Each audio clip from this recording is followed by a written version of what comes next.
नमः शिवाय। प्रिय भक्तों, आज मैं आपको महाशिवरात्रि व्रत की पौराणिक और प्रचलित कथा सुना रही हूँ। तो जिस किसी ने भी महाशिवरात्रि व्रत को धारण किया है वह इस कथा को अवश्य सुने और अंत में आरती भी करे। तो आइए सुनते हैं महाशिवरात्रि व्रत की पावन कथा। तो सभी प्रेम से कहिए हर हर महादेव। बोलिए गौरी शंकर भगवान की जय। बोलिए श्री गणेश भगवान की जय। एक बार पार्वती ने भगवान शिव शंकर से पूछा, ऐसा कौन सा श्रेष्ठ तथा सरल व्रत पूजन है जिससे मृत्यु लोक के प्राणी आपकी कृपा सहज ही प्राप्त कर लेते हैं। उत्तर में शिवजी ने पार्वती को शिवरात्रि के व्रत का विधान बताकर यह कथा सुनाई। एक गांव में एक शिकारी रहता था। पशुओं की हत्या करके वह अपने कुटुंब को पालता था। वह एक शाहूकार का ऋणी था, लेकिन उसका ऋण समय पर न चुका सका। क्रोधवश शाहूकार ने शिकारी को शिव मठ में बंदी बना लिया।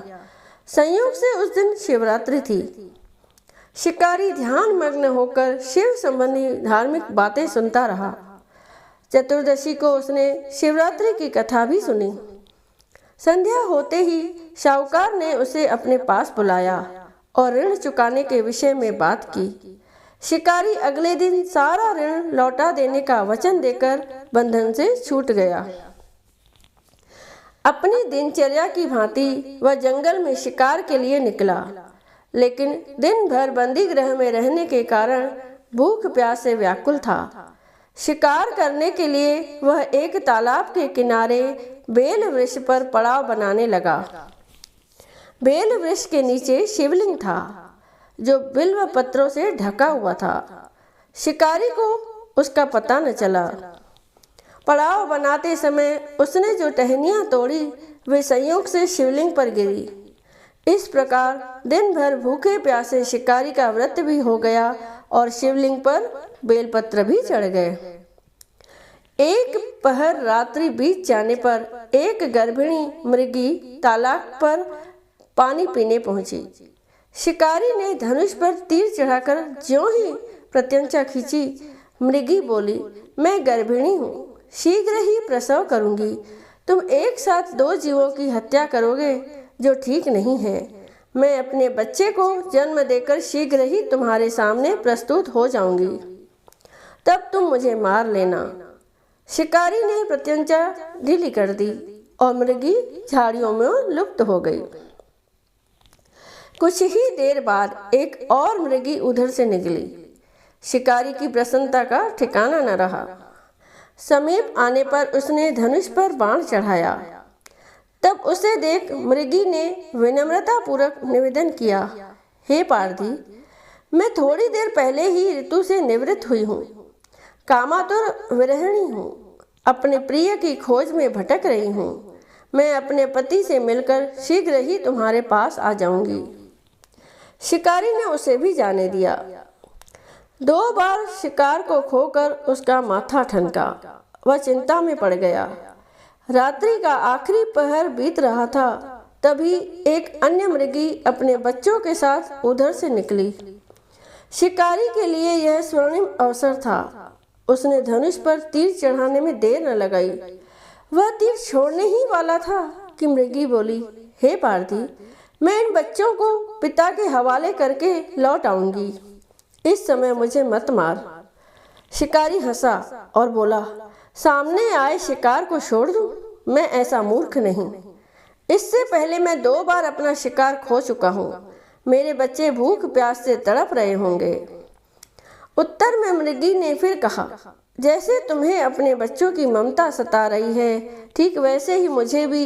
इसीलिए सिर्फ बच्चों के नाम पर मैं थोड़ी देर के लिए जीवन दान मांग रही हूँ। हे पार्थी, मेरा विश्वास कर, मैं इन्हें इनके पिता के पास छोड़कर तुरंत लौटने की प्रतिज्ञा करती हूँ। मृगी का दीन स्वर सुनकर शिकारी को उस पर दया आ गई। उसने उस मृगी को भी जाने दिया। शिकार के अभाव में बेलपत्र पर बैठा शिकारी बेलपत्र तोड़ तोड़ कर नीचे फेंकता जा रहा था। पाँव पटने को हुई तो एक हुष्ट पुष्ट मृग उसी रास्ते पर आया। शिकारी ने सोच लिया कि इसका शिकार वह अवश्य करेगा।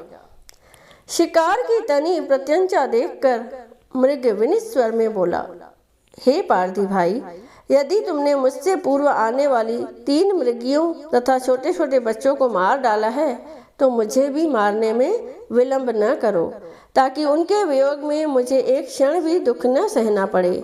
मैं उन मृगियों का पति हूँ। यदि तुमने उन्हें जीवन दान दिया है तो मुझे भी कुछ क्षण जीवन दान देने की कृपा करो। मैं उनसे मिलकर तुम्हारे सामने उपस्थित हो जाऊंगा। मृग की बात सुनते ही शिकारी के सामने पूरी रात का घटना चक्र घूम गया। उसने सारी कथा मृग को सुना दी। तब मृग ने कहा, मेरी तीनों पत्नियां जिस प्रकार प्रतिज्ञाबद्ध होकर गई हैं, मेरी मृत्यु से अपने धर्म का पालन नहीं कर पाएंगी। अतः जैसे तुमने उन्हें विश्वास पात्र मानकर छोड़ा है, वैसे ही मुझे भी जाने दो। मैं उन सब के साथ तुम्हारे सामने शीघ्र ही उपस्थित होता हूँ। उपवास, रात्रि जागरण तथा शिवलिंग पर बेलपत्र चढ़ाने से शिकारी का हिंसक हृदय निर्मल हो गया था। उसमें भगवत शक्ति का वास हो गया था। धनुष तथा बाण उसके हाथ से सहज ही छूट गए। भगवान शिव की अनुकंपा से उसका हिंसक हृदय कारुणिक भावों से भर गया। वह अपने अतीत के कर्मों को याद करके पश्चाताप की ज्वाला में जलने लगा। थोड़ी ही देर बाद मृग सपरिवार शिकारी के समक्ष उपस्थित हो गया ताकि वह उनका शिकार कर सके। किंतु जंगली पशुओं की ऐसी सत्यता, सात्विकता एवं सामूहिक प्रेम भावना देखकर शिकारी को बड़ी ग्लानि हुई। उसके नेत्रों से आंसुओं की झड़ी लग गई।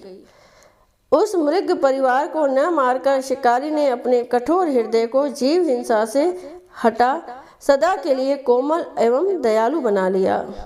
देवलोक से समस्त देव समाज भी इस घटना को देख रहा था। घटना की परिणति होते ही देवी देवताओं ने पुष्प वर्षा की। तब शिकारी तथा मृग परिवार मोक्ष को प्राप्त हुए। बोलिए शिव शंकर भोलेनाथ की जय। बोलिए गौरी शंकर भगवान की जय। शिव जी की आरती। ओम जय शिव ओंकारा, हर जय शिव ओंकारा, ब्रह्मा विष्णु सदा शिव, ब्रह्मा विष्णु सदा शिव, अर्धांगी धारा। ओम जय शिव ओंकारा। ओम हर हर हर महादेव, एकानन चतुरानन पंचानन राजे, स्वामी पंचानन राजे। हंसासन गरुड़ासन, हंसासन गरुड़ासन, वृषवाहन साजे। ओम जय शिव ओंकारा। दोय भुज चार चतुर्भुज, 10 भुज ते सोहे, स्वामी 10 भुज ते सोहे।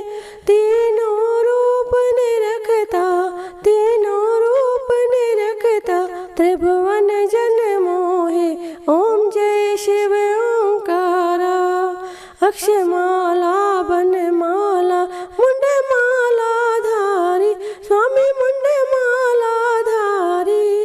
चंदन मृग मद चंदा, चंदन मृग मद चंदा, भोले शुभकारी। ओम जय शिव ओंकारा। श्वेतांबर पीतांबर, बागांबर अंगे, स्वामी बागांबर अंगे।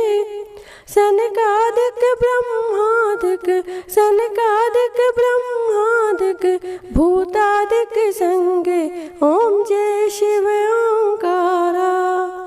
कर मध्य चकमंडल, चक्र त्रिशूल धरता, स्वामी चक्र त्रिशूल धरता। जग करता दुख हरता, जग करता दुख हरता, जग पालन करता। ओम जय शिव ओंकारा। ब्रह्मा विष्णु सदा शिव, जानत अविवेका, स्वामी जानत अविवेका।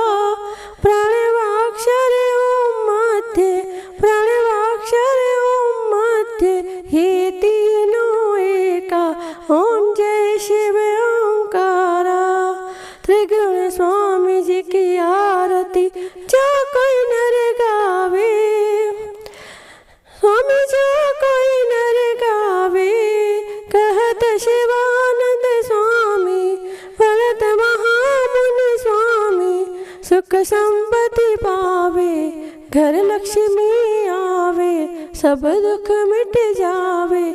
ओम जय शिव ओंकारा, ओम जय शिव ओंकारा, प्रभु हर शिव ओंकारा।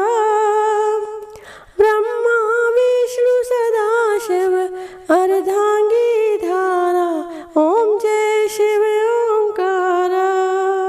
कर्पूर गौरम करुणावतारम, संसार सारम भुजगेन्द्रहारम, सदा वसंतम हृदयारविंदे, भवं भवानी सहितं नमामि। मंदारे माला कुलतालकाय, कृपाल माला शशिशेखराय, दिगंबराय च दिगंबराय। ओम नमः शिवाय, ओम नमः शिवाय। त्वमेव माता च पिता त्वमेव, त्वमेव बन्धु च सखा त्वमेव, त्वमेव